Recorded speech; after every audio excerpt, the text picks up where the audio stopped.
Hello friends, டிஃப்ரெண்ட்டான baby boy நேம்ஸ்லாம் இந்த வீடியோவில் நம்ம பார்க்கலாம். ஃபர்ஸ்ட் ஒன் அத்விக், ஆருத், அனர், சம்ரித், ஆர்யவ், அஸ்வந்த், ஷர்வன், ஸ்ரீஜித், ஸ்ருஜன், சுதன், சுதீர், சுஜன்,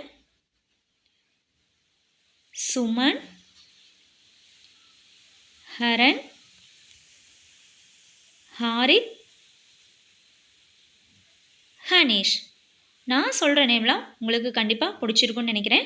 அதே மாதிரி உங்கள் வீட்டில் இருக்க டிஃப்ரெண்ட்டான குழந்தைங்க நேமை நீங்கள் கமெண்ட் பண்ணுங்கள். இந்த வீடியோ பார்க்குறவங்களுக்கு அது ரொம்ப யூஸ்ஃபுல்லாக இருக்கும். அதில் ஏதாவது நேம் பிடிச்சா கூட அவங்க குழந்தைங்களுக்கு கண்டிப்பாக வைப்பாங்க. ஸோ உங்களோட பாய் ஆர் கேர்ள் பேபி நேம்ஸை கமெண்டில் கண்டிப்பாக பண்ணுங்கள். தேங்க்யூ.